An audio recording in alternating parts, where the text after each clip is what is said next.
hate to ask it, but can you give an update on Maudie and how difficult of a situation is that for you to kind of see a kid go through that?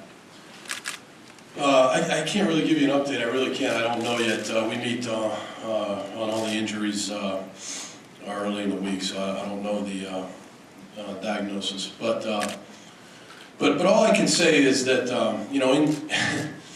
in your career, as fortunate as I've been to be around some very special players. I mean, you're thinking about some of the players that you've had the fortune to coach, and I've coached the greatest. I've coached the Hall of Fame quarterback and Hall of Fame receivers and great players, and he's one of the most special players I've been around. So, I think that, and I would say this because again, like we said from the day I got here, it's about that whole senior class. There's a bunch of special guys in that class, and he embodies, in my opinion, what Penn State's all about. Tough, grind it out, smart.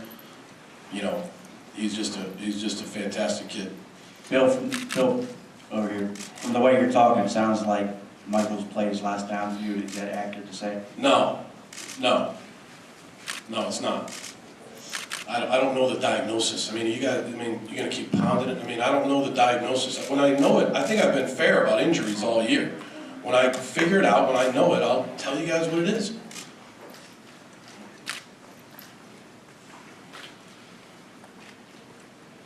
Who's up? Bill, do you like how your guys responded after Michael got hurt? Do you like how they responded? Well, I think this team's a bunch of resilient guys. I think that, again, when a guy like that who's a leader on your football team goes down in a game, I think that it was a good response. And we've got a bunch of veterans on defense, with Hodges and Glenn Carson and Jordan Hill and Stephon Morris, a bunch of guys that play a lot of football. So, they knew what they had to do, and I think offensively we finally got it going there about the second quarter. Bill, to your right. Did any of your assistant coaches see a replay of it? Do you think it was a dirty play that hurt like a chop block maybe? No, Joe, no. I just came in from the game. I have no idea what happened on the play. Bill, what did you say to your team when you gathered them around you right after the injury occurred on the field? Right after the injury occurred? Yes. No, again, I just gathered them up, and what I said was between myself and the team. I just, I don't think I really said much there. I just wanted to get going. Hey, Bill, you guys had a couple of single-season Penn State records get broken on offense today. 11 games in. How pleased are you with how your offense has gone and how the players have learned it and performed it this year? I'm very pleased. These kids are just a really fun bunch of guys to coach. They work extremely hard. They're smart. Just seeing improvement all year. I say it every week, but it's just a very, very special group of guys to coach. And our assistants would tell you the same thing. They love to practice. They love to lift weights. They love to condition. And, I think that bodes well for the future of Penn State football. The best you can. If you can remember what you first thought when you saw Matt McGloin and what you thought about different aspects that he could improve. And actually whether you thought he could and what has happened compared to what you thought was possible. Well, when I first saw him, I knew right away that we had a competitive kid. Yeah. And I knew that we had a kid that football was very, very important to. How? How did you know that? Just the way he was on the field, the way he was in meetings, the way he took notes, the way he listened. I mean, you have to have those traits to be a successful quarterback. You have to have in my opinion, it's just my opinion, you have to have a brain that can work fast, you have to be competitive, you have to have a huge desire to win, and he has that. And so then he would, he continued to work at it. He worked on mechanically his footwork, his accuracy. He did a lot of that on his own with Charlie Fisher. Charlie works a lot with his technique, and you got to give Charlie a lot of credit. And obviously Matt worked a lot on it in the off season, and he I saw him become a better leader. I saw him get, knowledge is power. So when you learn the offense and you know what to do and you know what everybody else is doing, you have a chance to be a good leader, and I think he's done that this year. Do you remember anything functionally where you went, oh my God? Yeah. Oh, no, when I went on no, I remember something functionally when I said, we got a good guy here, I'll tell you that. I was in a meeting in spring practice, and I put him up on the board, and I said, draw this up, this play. And he drew it up within about 3 seconds, neatly, knew the read, knew what everybody did, drew up the front, drew up the coverage, knew the protection, knew where it was supposed to go. I mean, things that you guys wouldn't understand. I mean, these are football things. And it was gun trips right, 64 special, 8 sneak. I'll never forget it. And it was bang.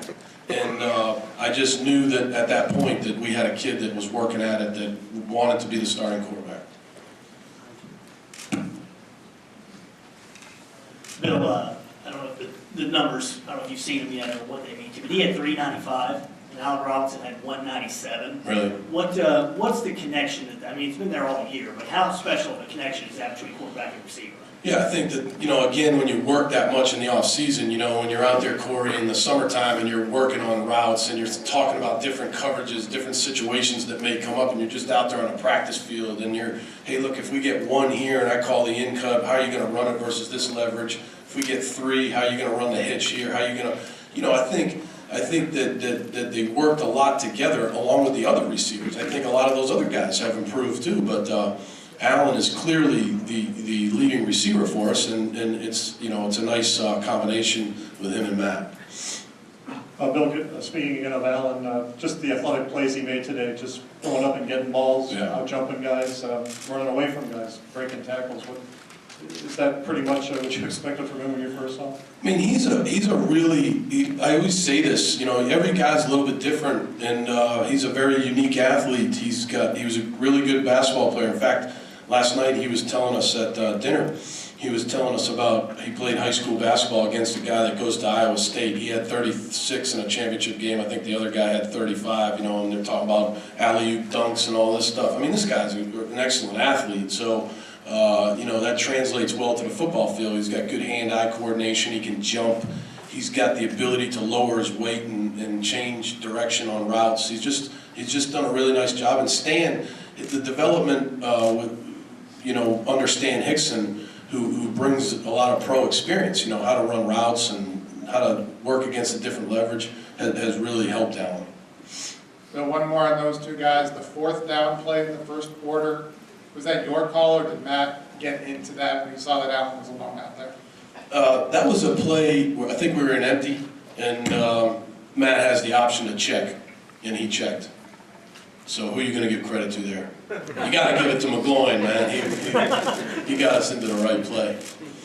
Bill, how do you think your secondary held up today, missing Malcolm Willis, who's a very key player? Yeah, I mean, again, I think it's hard anytime you lose a guy like Malcolm, and but I thought those guys, they're resilient, they're tough. Maybe there's a bad play here and there, but they don't let it become a bad day. If that makes sense, they'll rebound from plays. There was the 80-yard touchdown on the bubble screen there, in the second half, and I thought they rebounded nicely. They're competitive kids, and John Butler does a nice job coaching them.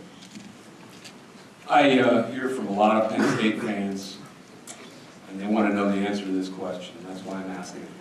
You're going to be back here next season to coach Penn State. You guys gave legs to a story last week that there's no story there. I mean, there's no story there. I'm focused on one game at a time. I'm focused on this football team, and that's not something that I even think about. I think about, I'm the head football coach at Penn State, and I'm looking forward to getting this team ready for Wisconsin. I mean, we give legs to a story that's not even there. It's not even there. It's a yes or no. Just because somebody wrote an article. Nope. It's not a yes. It might be for you. It's for me. It's Wisconsin and this football team and this senior class. That's where I think the question should be directed. Indiana, the senior class, get ready for Wisconsin. Well, that's going to sound to them like you're non-committal to those fans. I'm the head football coach at Penn State. I love coaching here, and I can't wait to get back to work on Monday and get ready for Wisconsin. All right.